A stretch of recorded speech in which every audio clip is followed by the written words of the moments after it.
तो इमाम शाह सरकार के मकाम को समझने के लिए देखिए कि जिनका फैज मौजूदा दौर में गुजरात के अवाम जानती है, सैयद रजा शाह गिलानी रहमतुल्लाह अलैह, बहुत कम लोग जानते हैं कि आलिम फाजिल थे, किसी को जाहिर नहीं करते थे और खुद आलिम फाजिल थे। अदीब, अरबी, मुंशी फाजिल, संदों के लिहाज से तो ये भी था, बाकी क्या कुछ था कोई आदमी जानता ही नहीं। तो सैयद रजा शाह गिलानी रहमतुल्लाह अलैह अपने वालिद गिरामी के पांव दाब रहे हैं एक दिन, तो वालिद गिरामी ने फरमाया, बेटे अगर तू दाढ़ी रख लेगा ना, तो दाढ़ी रखने के बाद अभी छोटी छोटी होता ना जवानी के अंदर आदमी इधर उधर हो जाता है, तो आजकल तो वैसे ही आसान हो गया है,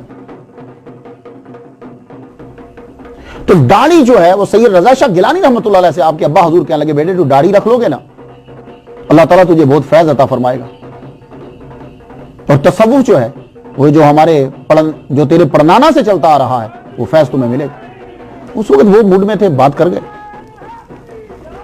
वालिद गिरामी का विसाल हो गया, मुल्तान से जंग आ गया, जंग से फिर आप पीरकोट तशरीफ ले जाया करते सैयद रजा शाह गिलानी रहमतुल्लाह अलैह अपने जद्द आला सैयद अब्दुल कादिर गिलानी सानी रहमतुल्लाह अलैह के रोजा पे जाते, फातिहा पढ़ते, कई रोज वहां जंग से आपने रोज जाना, रोज आना, रोज जाना। एक दफा आप वहां चिल्ला बैठे तो आपको हुक्म हुआ कि तुम गुजरात चले जाओ।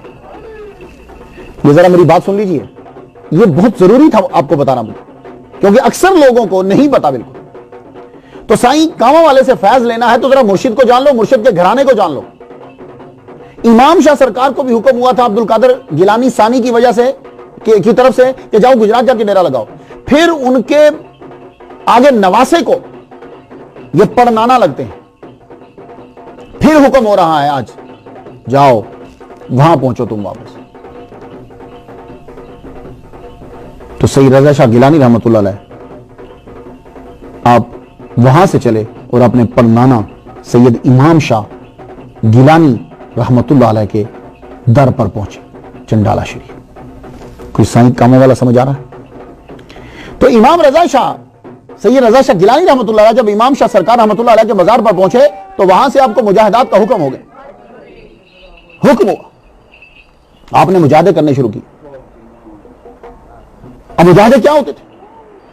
शदीद गर्मी के अंदर आपने ऊन का कपड़ा पहना है, शदीद गर्मी में भिंबर नाली के अंदर बीच में आप बैठे हैं, ऊपर से धूप चमक रही है और गर्मी शदीद है और आप बैठे हुए हैं, और कभी कभी तो ऐसा करते हैं कि वहां आप अपने सामने मच जला लेते हैं और गर्मी। जब आदमी जवान होता है ना तो ये चीज कितनी तंग करती है। अब मुंह तो कब लानता मुंह, तो अब इसको नफ्स को मारने के लिए क्या करना है, आपने मच जला ली, नफ्स तो चीख पड़ा। उसके बाद आपको फिर सर्दियों के अंदर क्या होता, सर्दियों के अंदर पतला करी अब बारीक कपड़ा जो है वो पहनते, एक तहमद होता, ऊपर मलमल का कुर्ता पहनते, कुर्ता पहनकर गुजरात की सड़कों के ऊपर जो है वो आप चलते, सारी रात गुजर जाते। अब जाहिर है वो मौलवी तो जो हीटर के अंदर कमरे में बंद नफ्स की तमाम आरजुएं पूरी करके सोया हुआ है, उसको तो ये वली अच्छा नहीं लगेगा ना, वो तो यही कहेगा ना कि ये इस्लाम में तरीका नहीं, उसको नहीं अच्छा लगेगा। लेकिन जो अपने नफ्स को मार रहा है वो मौलवी की तरह हुजरे में बंद होकर बैठा हुआ नहीं है हीटर जलाकर, वो इस नफ्स को मारना चाहता है, क्योंकि ये नफ्स जो है वो तंग करेगा, डिस्टर्ब करेगा। तो अब गलियों की सड़कों पे सख्त शदीद सर्दी के अंदर अल्लाह अकबर जल्ल शाह, कई साल तक आपने रोटी नहीं खाई। इमाम रजा शाह से को समझ लोगे तो इमाम शाह सरकार की समझ आ जाएगी, इमाम शाह सरकार का मर्तबा वाज़े हो जाएगा तो साईं कामा वाले को फैज वहां से मिला है। बस मैं इसलिए आपको थोड़ा सा जरा पीरकोट शरीफ ले गया, मैं हटा नहीं हूं, अभी मैंने आपको रोका है कि साईं कामा वाले इमाम शाह सरकार की बारगाह में पहुंच गए 16 साल की उम्र में, तो प्लीज जरा रुक जाइए यहां। तो इमाम शाह सरकार के बेटे की बेटी के बेटे, अल्लाह अकबर जल्ल शाह, कई साल तक आपने खाना नहीं खाया, तो खाते क्या थे, पानी में मिर्ची और नमक डाली, तो थोड़ा सा आटा डाल दिया, पी गया। ये सिलसिला जो है वो जारी रहा। पीर हसन रजा शाह जो हैं, ये सजादा नशीन भी साहबजादा हैं आपके बड़े, ये जो स्विट्जरलैंड में होते हैं, फरमाते हैं कि एक मरतबा मेरे चचा ने यह कहा, मेरे चचा ने कहा भाई इतने कमजोर हो गए हो, तो तुम दूध पी लिया करो, बाकी चीजें नहीं खाओ, दूध पी लिया करो। तो फरमाने लगे इस नफ्स को मारना ही तो है, तो दूध तो फिर और ताकत देगा। तो बड़ा अरसे तक आपने ये सिलसिला जो है वो किया। अल्लाह अकबर जल्ल शान। फिर आपको हुक्म हुआ कि औलिया कराम के दरबार पे जाओ। आप बड़ी इमाम सरकार रहमतुल्लाह अलैह के दरबार पे पैदल जाया करते। अल्लाह अकबर जल्ल शान। और औलिया कराम जो होते हैं ये दूसरों के पैसे नहीं लेते, ये बात याद रखिए। इनका क्या होता है सिलसिला, खुद ना तो इन्होंने कुछ खाना होता है, ना इन्होंने कुछ पहनना होता है, और अगर कुछ करना है तो ये अपने पैसों से करते हैं, दूसरे से नहीं लेंगे।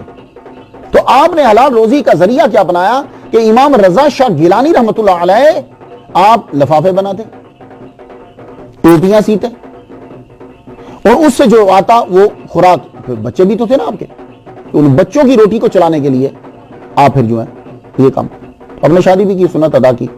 अल्लाह ताला ने आपको 3 बेटे अता फरमाए, सैयद गुलाम अली गिलानी, सैयद हामिद रजा, ये फ्रांस में होते हैं, ये सैयद हसन रजा शाह गिलानी, ये सजादा नशीन है, ये आपके बड़े बेटे, और एक बेटी, ये सारे मेरे शागिर्द हैं, मेरे पास पढ़ते रहे।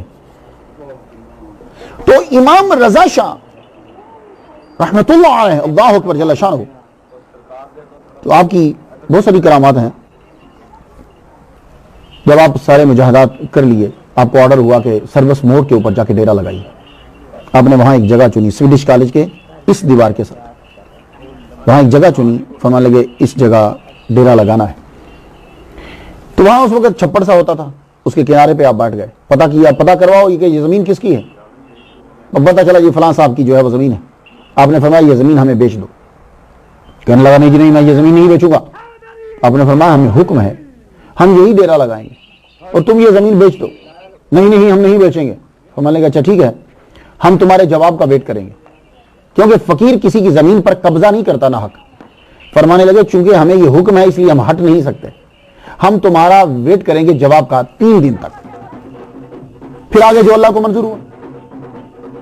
तीसरा दिन अभी मुकम्मल नहीं हुआ कि वो आदमी आपके कदमों पे खुद आ गया और आके कहने लगा हुजूर ये जमीन मैं आपको फ्री में देता हूं। नहीं फ्री में नहीं, तो जमीन बस दे दे, फ्री में नहीं। तो आपने वहां डेरा लगाया। तो सैयद रजा शाह गिलानी रहमतुल्लाह अलैह पीर खाना है जो साईं कामा वाला का और साईं कामा वाला की फैमिली का, बहुत से रही फैमिली आज भी उनकी दीवानी उनके पास आते। क्यों? इसलिए कि इमाम शाह सरकार रहमतुल्लाह अलैह की निशानी सैयद रजा शाह गिलानी।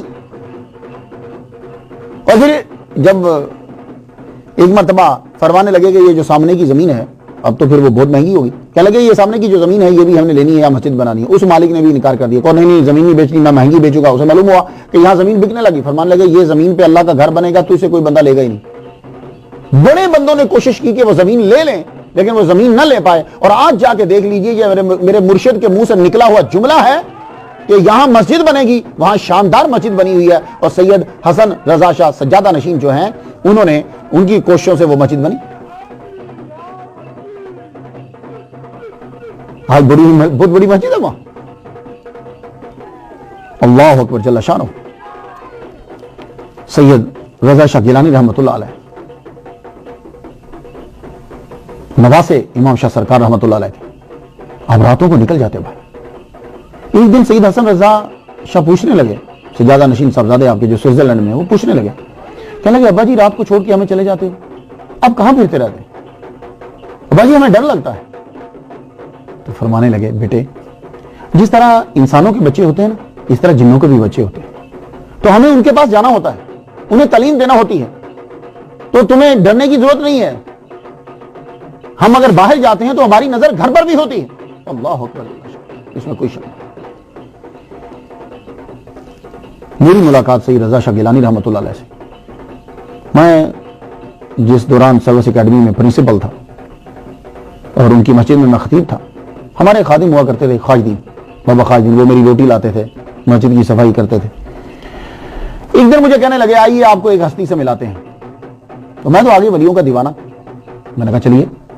तो सर्विस मस्जिद से पैदल ही चल पड़े, ईशा की नमाज पढ़ा के पैदल चले तो डंडे मार, ये नाम है जगह का।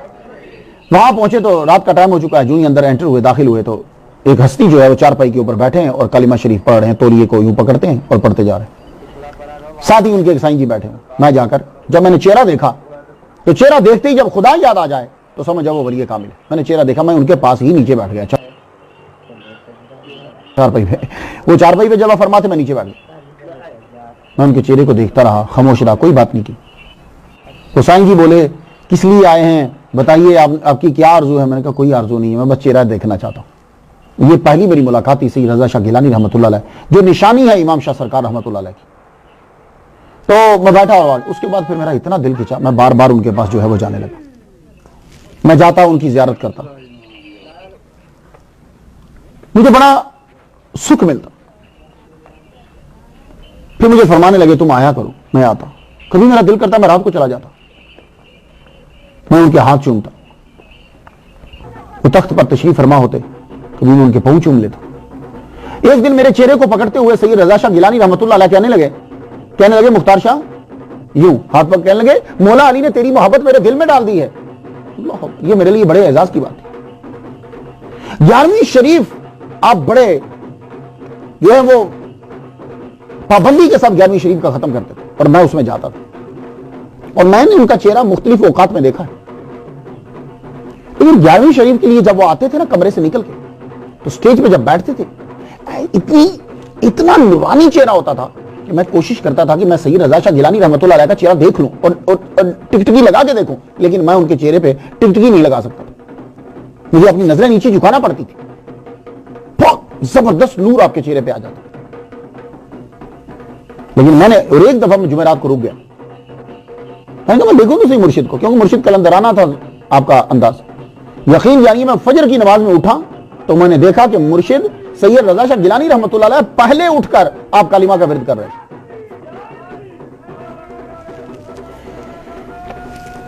मैं ये अकीदत तुमसे बढ़ती गई। और एक मरतबा क्या हुआ कि मैं सोया हूं, मैंने ख्वाब देखता हूं, मैं सब्जा ही सब्जा है, सब्जा ही सब्जा। और मुर्शिद हाथ में डंडा इन्होंने लिया, उनके हाथ में एक डंडा होता था, डंडा हाथ में पकड़ा, तहमद पहना हुआ है, ऊपर एक चादर ली, आप चले जा रहे, आप आगे भी जा रहे, मैं पीछे हूं, इधर भी फसलें हैं, सब्जा ही सब्जा, सब्जा ही, और पगडंडी के ऊपर आप चलते जा रहे हैं। तो मैं भी पीछे पीछे चलने लगा, पीछे पीछे मैं चलता गया। आप एक चारपाई पे जलवा फरमा हो गए, चारपाई पे आप बैठे तो आपने मुझे यूं एक गिलास दिया। वो गिलास जो है उसके अंदर से धुआं निकल रहा था, लेकिन गिलास को जब हाथ लगाया तो गिलास ठंडा था। मुझे फरमा लगे इसे पी लो। मैंने उस गिलास को जब पिया तो ऐसे बॉडी के अंदर जैसे एक बिजली जो है वो अंदर आ गई, एकदम चेंजिंग और तब्दीली आ गई। मुर्शिद मुझ पर बहुत ही करम फरमाया करते। फिर एक दिन फरमाने लगे कि आओ तुम जो है वो बायत करो। मैंने बायत करी और मुझे फिर उन्होंने खिलाफत अता फरमाई। बड़ा करम उनका। आप जब दम किया करते थे रज़ा शाह गिलानी रहमतुल्लाह अलैह, तो आप अपने हाथ से धागा काता होता था, आपने चरखा खुद चलाते थे, और चरखा भी आप ला इलाहा इल्लल्लाह पढ़ते थे, चरखा सैयद रज़ा शाह गिलानी रहमतुल्लाह के साथ ला इलाहा इल्लल्लाह पढ़ा, उसी तरह आवाज आती थी। उसमें से वो धागा बनाते और धागा बना के उसके ऊपर दम करके देते। और अगर किसी को कोई मसला होता तो आप पत्थर के ऊपर यूं दम करके, वो बजरी जो होती है पत्थर के ऊपर दम करके देते, जाओ जाओ इसके वजन के नीचे रख लो इसे। और किसी किसी को वो कोई पैसा लेकर आता तो पैसा भी दम कर देते। मुझे तीनों चीजें उन्होंने अता फरमाई। अल्लाह ताला का बड़ा करम हो। आपके पास हर मजहब वाले आते थे, हिंदू, सिख, ईसाई सब आते, सब दम कराते। मैं एक देवबंदी को भी जानता हूं, उसके बेटे के पूरे जिस्म में खारिश पड़ गई, ठीक नहीं हो रहा था। वो सरवत मस्जिद के साथ ही बहुत अमीर आदमी था। तो किसी ने कहा जाओ इमाम शाह सरकार रहमतुल्लाह अलैह की निशानी सैयद रज़ा शाह गिलानी, इनके पास जाओ, जाके दम करवाओ। तो अब मुसीबत थी, पूरे जिस्म पे खारिश थी, आना तो था उसे। अब वो छोड़ गया कि शिरक क्या बिदअत क्या खत्म हो गया। बीमारी जब हुई हो फिर शिरक बिदअत कहां नजर आता है। पहुंचा वहां जगह, आपने दम किया, फरमाने लगे सुन तीसरे दिन तो ठीक हो जाएगा, लेकिन ढोल बजाते हुए आना हमारे पास। उस वक्त मान गया, फिर दोबारा नहीं आया। तो आपके पास हर एक आता, क्योंकि अल्लाह ताला इस इमाम शाह सरकार रहमतुल्लाह की निशानी सैयद रज़ा शाह गिलानी के सदके से अल्लाह ताला शिफा अता फरमा देता। अल्लाह अकबर जल्ला शान। बड़ी नजर रही मुझ पर। मैं फिर अमेरिका आ गया, बातचीत होती रहती। अब जब बीमार हुए तो पता नहीं क्यों एक दिन बैठे बैठे दिल किया, हालांकि मैं जाता था नवंबर में जाता, और किसी महीने इसे बैठे बैठे दिल करा कि चल चल भाग पाकिस्तान चल। मैंने कहा मुझे पाकिस्तान जाना है। मैं गया तो आगे पता चला कि आप बीमार हैं। मैंने मुलाकात की तो मुझे फरमाने लगे, चारपाई पे लेटे हुए थे, कहने लगे मुख्तार शाह कहा जी मुर्शिद। कहने लगे अल्लाह ने इस बीमारी के अंदर मेरा रुतबा बढ़ा दिया और आपने खुद को सारी जिंदगी छुपा कर रखा, ना काबिलियत बताते थे ना रुतबे बताते थे। मैं समझ गया कि मुर्शिद को अल्लाह ताला ने कुतुब की सीट अता फरमा दी। कहने लगे अल्लाह ने मेरा रुतबा बढ़ा दिया, क्योंकि छोटी चीज तो कोई बयान करेगा नहीं। मैंने मुर्शिद के हाथ चूम लिए। फिर क्या हुआ, एक ही हफ्ता गुजरा, मैं जुमे का खुतबा दे रहा हूं कि किसी ने बताया कि मुर्शिद का विसाल हो। जुमे के बाद मैं भागा गया। मुर्शिद जो है, मुर्शिद को गुस्ल दिया जा रहा था, तो मुझे सब जानते थे कि ये उनका खलीफा है। मैं गया अंदर, इतना हसीन चेहरा, तो गुस्ल अभी ताजा ताजा मुकम्मल ही हुआ था। मैंने जाके उनके पांव को हाथ लगाया और पांव चूमा। मैंने क्यों हाथ लगा के ऐसे चूम, शायद वो फरमा के थे, हालांकि इतने उलमा बीच में वली भी हुए। हुक्म ये हुआ कि जनाजा मैं पढ़ाऊंगा। इससे बढ़कर मेरे लिए सादत क्या हो सकती। स्वीडिश कॉलेज के ग्राउंड के अंदर जनाजा उतारते निगाह, बंदे ही बंदे। मैंने फिर जनाजा पढ़ाया। ये मेरे लिए सबसे बड़ी, और इनकी सिस्टर भी जब दुनिया से गई तो जनाजा मैंने ही पढ़ाया, तब मैं वहीं होता था और मुर्शिद ने मेरे पीछे जनाजा पढ़ा। ये मेरे लिए बड़ी सादत की। अल्लाह अकबर जल्ल शानो। तो आज तक आपका फैज जो है वो जारी। तो बतलाने का मकसद जो है वो आपको ये था, एक तो बरकत हो, और दूसरा आप इमाम शाह सरकार रहमतुल्लाह अलैह के घराने को जान लें। और जितने लोग हैं वो गुजरात के हैं, गुजरात से बाहर के ममालिक के अंदर हैं, तो वो ये जाने कि साईं कामावाला रहमतुल्लाह अलैह को जिस घराने से फैज मिला है वो इमाम शाह सरकार रहमतुल्लाह, इमाम शाह सरकार रहमतुल्लाह के बेटे सैयद सरवर शाह की बेटी, उनके बेटे जो हैं वो आगे सैयद रजा शाह गिलानी रहमतुल्लाह अलैह, ये है वो घराना।